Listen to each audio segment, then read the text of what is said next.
হযরতে ওমর বিন আব্দুল আজিজ রহমতুল্লাহ আলাইহির জামানায় শহরত করা হতো, বাজারে ঢোল পিটানো হতো, যাকাত কে নেবে, যাকাত কে নেবে, এটা ইতিহাস। তো তখন একজন লোকও পাওয়া যেত না যে ব্যক্তি বলবে যে আমার যাকাত দরকার, আমার এই সদকার টাকার দরকার। কি বলেন, এই ঘটনা আপনারা শুনছেন না? এখন এই যে একটা কথা, যাকাত কে নেবে, চিৎকার মারা হচ্ছে, একটা লোক পাওয়া যাচ্ছে না যে আমার দরকার। এই একটা কথার মধ্যে আমরা কয়েকটা সবক পেতে পারি। কি কি সবক পাই? একটা সবক এই পাই যে সেই যুগে অর্থনৈতিক সুষম বন্টন নীতি এমন সুন্দর ছিল, যার ফলে কারো টাকা পয়সা, খাদ্য খাবার, তার মৌলিক চাহিদা যা, তার কোনো অভাব ছিল না। রাষ্ট্রপ্রধান থেকে শুরু করে সাধারণ নাগরিক পর্যন্ত সকলের খাওয়া পড়া, শিক্ষা, চিকিৎসা, বাসস্থানের গ্যারান্টি গভর্নমেন্ট দিতে পেরেছিল। এ পেলাম এক সবক। 2 নম্বরের শিক্ষা এই কথার দ্বারা আমরা এই পাই, জাতির শুধু টাকা পয়সাই তাদের হয় নাই, তাদের নৈতিক চরিত্রের মানও বেড়েছে। টাকা পয়সা থাকলেই তো হয় না।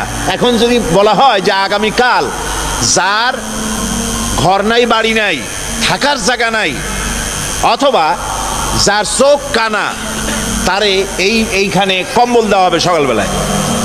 এখন দেখবেন যার বাড়িঘর আছে সেও এসে কবে যে আমার বাড়িঘর নাই, কম্বল চাই।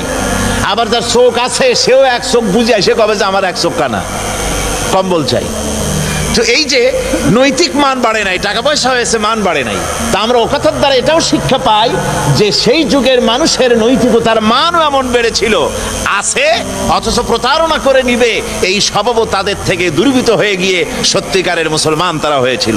ঠিক অনুরূপভাবে কোরআনে কারীমের মধ্যে একটা ঘটনা একাধিক জায়গায় যদি এসে থাকে, বহু জায়গায় এরকম হয়েছে, সেটা বিভিন্ন জায়গায় বিভিন্ন আঙ্গিকে, বিভিন্ন প্রেক্ষাপটে, বিভিন্ন রকমের সবক দেওয়ার জন্য, শিক্ষা দেওয়ার জন্য আল্লাহ পাক তা অবতীর্ণ করেছেন।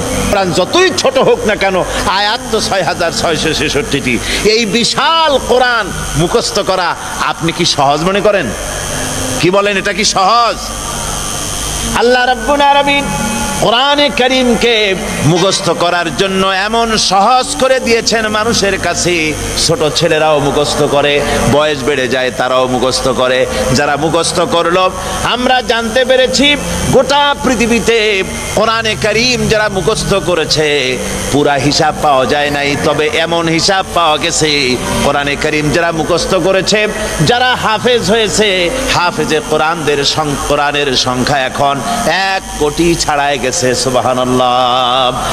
কাইলির মতো লোক, ফ্রান্সের যিনি বড় দার্শনিক, উনি বলেছেন যে কোরআনের ভুল ধরার জন্য কোরআন শিখছিলাম, যেহেতু দেখলাম যে বেদে ভুল আছে, বাইবেলে ভুল আছে, ত্রিপিটকে ভুল আছে, সব ধর্মগ্রন্থে ভুল আছে, তো কোরআন শরীফে ভুল আছে। তো কোরআন শরীফে যে ভুল আছে তা বুঝবো কি করে? আরবি তো জানি না, সুতরাং আরবি শিখবো। কোরআনের ভুল ধরার জন্য বেচারা আরবি শিখলো। আরবি শিখছে তো ভালোভাবে শিখছে। আরবি শিখে তারপরে কোরআন শরীফ তিনি পড়লেন।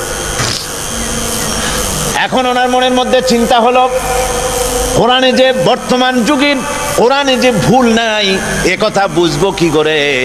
সারা দুনিয়ার মুসলমানেরা পরামর্শ করে একরকম কোরআন তো ছাপাইতে পারে, ভুল আছে কি নাই তা বুঝবো কি করে? ভুল আছে কি তা নাই বোঝার জন্য পুরানা কোরআন শরীফ লাগবে। পুরানা কোরআন শরীফ কোথায় পাওয়া যাবে? খুঁজতে খুঁজতে খবর এলো ওই রাশিয়ার তাশখান্দ মিউজিয়ামের ভিতরে কোরআন একজল আছে, যা হযরতে উসমান রাদিয়াল্লাহু তাআলা আনহুর জামানায় হাতে লেখা কোরআন। মরিস বুকাইলি মনে করলো এর থেকে জেনুইন আর কিছুই হবে না, সেখানে চলে গেলেন। কোরআন শরীফ, সেই পুরানা কোরআন শরীফ, হাতের লেখা কোরআন বের করে, বর্তমান যুগের ছাপানো কোরআন শরীফ বের করে তিনি মিলায়া দীর্ঘদিন বসে তা পড়লেন। পড়ার পরে তিনি সাংবাদিকদের বললেন, কোরআনের ভুল ধরতে গিয়া আমার নিজের জীবনের ভুল ধরা পড়ে গেছে।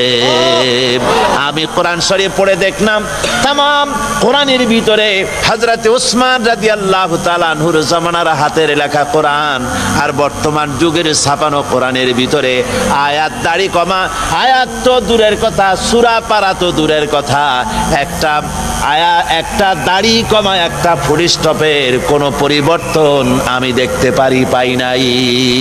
কোরআনে কারীম যে উদ্দেশ্যে নাজিল করা হয়েছিল আল্লাহ পাক তো হেফাজত করে দিলেন, এটা নষ্ট হবে না। কোরআনে কারীম নষ্ট হবে? পরিবর্তন হবে? পরিবর্তন হবে? হবে না। এ কোরআনের মধ্যে আল্লাহ পাক বলেছেন শয়তানের ক্ষমতা নাই কোরআনের উপর থেকে এর মধ্যে প্রবেশ করে, নিচের থেকে, ডানের থেকে, বামের থেকে, কোন দিক থেকে কোরআনের ভিতরে প্রবেশ করে এটাকে উল্টা পাল্টা করার ক্ষমতা পৃথিবীর কারো নাই। কোরআন আমি আল্লাহ রাব্বুল আলামিন এটাকে হেফাজত করেছি আর এটাকে হুদাল্লিন নাস করেছি, গোটা পৃথিবীর মানুষের জন্য হেদায়েতের কিতাব করেছি। জোরে বলেন সুবহানাল্লাহ। গোটা বিশ্ব তো কোনো বিজ্ঞানের বই না, আবার বিজ্ঞান ছাড়াও না। কোরআন আসলে কি? এর মধ্যে সব আছে। কি আছে বলুন? সব আছে। এর মধ্যে বিজ্ঞান সংক্রান্ত আলোচনা আছে, এর মধ্যে জ্যোতির্বিজ্ঞান আছে, এর মধ্যে ভূমণ্ডল গঠন প্রকৃতি বর্ণনা করা আছে, এর মধ্যে পশু প্রজাতি, মানব প্রজনন এবং বিজ্ঞানের আলোচনা, ঐতিহাসিক তত্ত্ব আলোচনা, প্রাগ ঐতিহাসিক ঘটনা এর মধ্যে আল্লাহ পাক বর্ণনা করেছেন। এর মধ্যে মানুষের অর্থনীতি, সমাজনীতি, রাজনীতি, তারপরে তার যুদ্ধনীতি, বন্দিনীতি, শিক্ষানীতি, তার ইহকাল, তার পরকাল, তার বেহেশত, তার দোজক, তার সিরাত, তার মিজান, সব কিছুকে আল্লাহ পাক এর মধ্যে বর্ণনা করেছেন। সবাই বলেন সুবহানাল্লাহ। কোরআনে কারীম আল্লাহ রাব্বুল আলামিন বলেন وَنَزَّلْنَا عَلَيْكَ الْكِتَابَ تِبْيَانًا لِكُلِّ شَيْءٍ وَهُدًى وَرَحْمَةً وَبُشْرَى لِلْمُسْلِمِينَ। আল্লাহ পাক বলেন এই কোরআনে কারীমকে আমি আপনার প্রতি অবতীর্ণ করেছি, কোরআনের মধ্যে আমি সবকিছু খুলে খুলে বর্ণনা করে দিয়েছি। সুবহানাল্লাহ। তিনি বলছেন গোটা কোরআন শরীফ সংখ্যা তত্ত্বের দিক থেকে, বাচন ভঙ্গির দিক থেকে এর মধ্যে একটা ভুল ধরার জন্য বহুত চেষ্টা করেছি। গোটা কোরআন শরীফ ভিতরে কোথাও এতটুকুন আমি ভুল বর্ণনার ভিতরে, আলোচনার ভেতরে আমার নজরে পাইনি। মরিচ বুকাইলি পাবে কি করে? ওর বাপেও পাবে না, ওর চোদ্দ গোষ্ঠীতেও পাবে না, যেহেতু বিষয়টা তো আল্লাহর। বিষয়টা কার? আল্লাহ পাকের। সুতরাং এর মধ্যে আল্লাহ পাক সব বলেছেন, এমন কিছু নাই যা এর মধ্যে বলা হয় নাই। এখন এই কোরআন সব সমৃদ্ধ, মানুষের জন্য সমৃদ্ধ হয়ে এসেছে। কিন্তু দুর্ভাগ্য আমাদের এই, আপনারা বলেন ডাক্তারি বই, এই যে হোমিওপ্যাথি কি ম্যাটেরিয়া মেডিকা একটা আছে না, আছে, এত বড় এক বই। এখন কেউ যদি তার অসুখ হয়েছে, এখন যদি ওই ম্যাটেরিয়া মেডিকা সে যদি পড়তে থাকে, রোগ ভালো হবে? কথা কন, রোগ ভালো হবে? ডাক্তারের প্রেসক্রিপশন কেউ পড়তে থাকলো আগাগোড়া, সকাল বিকাল 2-3 বার, রোগ ভালো হবে? ভালো হবে। আমার বন্ধুগণ, কোরআন শরীফ হচ্ছে গোটা মানবতার চিকিৎসার জন্য আল্লাহ রাব্বুল আলামিন তার চরিত্রের উন্নতির জন্য, তার ভালোর জন্য নাজিল করেছেন কোরআন শরীফ। ডাক্তারের প্রেসক্রিপশন পড়লে, ডাক্তারি বই পড়লে রোগ ভালো হয় না, কিন্তু কোরআন শরীফ পড়লে পরে ফায়দা হয়। তবে যে রোগ ভালো হওয়ার জন্য কোরআন নাজিল হয়েছে, ওই স্বার্থ, ওই ফায়দা মানুষ লাভ করতে পারবে না। কথা বুঝ করে সব পাবেন, কোনো সন্দেহ নাই। চুমা খাইবেন, সব হবে। দুনিয়ায় কোনো বইতে চুমা খাইলে সব নাই, আল্লাহর কালামে চুমা খাইলে কি আছে? সব আছে। মাথায় রাখলে সব আছে, বুকে রাখলে সব আছে, তেলাওয়াত করলে সব আছে, বুঝলেও সব আছে, না বুঝলেও সব আছে। সুবহানাল্লাহ বিহামদি। সুতরাং এটা নাজিল হওয়ার আসল উদ্দেশ্য শুধু সওয়াব নয়, আসল উদ্দেশ্য হলো আপনি বুঝবেন, আমল করবেন, সমাজে কায়েম করবেন, দুনিয়াও শান্তি পাবেন, আখিরাতেও শান্তি পাবেন। এখন এই কোরআন অবতীর্ণ করেছেন আল্লাহ পাক, অবতীর্ণ করে বলছেন ফামান তাবিআ হুদায়া ফালা খাউফুন আলাইহিম ওয়ালা হুম ইয়াহজানুন। আল্লাহ রাব্বুল আলামিন বলেন আমি এই কোরআনকে অবতীর্ণ করে দিলাম, এই কোরআন যারা মেনে চলবে, কোরআনের আইন কানুন যারা মানবে, ফালা খাউফুন আলাইহিম, ওদের জন্য কোনো ভয় নাই, ওদের জন্য কোনো চিন্তা নাই। জোরে বলেন সুবহানাল্লাহ, জোরে বলেন সুবহানাল্লাহ। আল্লাহ পাক বলছেন কোনো ভয় নাই, কোনো চিন্তা নাই। কোরআন মানো, কোরআন শরীফ অনুযায়ী তোমরা তোমাদের জীবনকে পরিচালিত করো, তাহলে তোমরা দুনিয়ায় শান্তি পাবে, ব্যক্তিতে, পরিবারে, রাষ্ট্রে, সব জায়গায় শান্তি পাবে। আমাদের দুর্ভাগ্য, ওই যে আগেই বলেছি, একদিকে সৌভাগ্যবান জাতি, আর একদিকে দুর্ভাগ্য আমাদের যে এত বড় নিয়ামত থাকতে এর থেকে আমরা বঞ্চিত। এটাকে আমরা সুন্দর করে পেঁচাইয়া তারপরে ওই মেয়ের সাথে দিয়ে দেওয়া হয় বিবাহের সময়।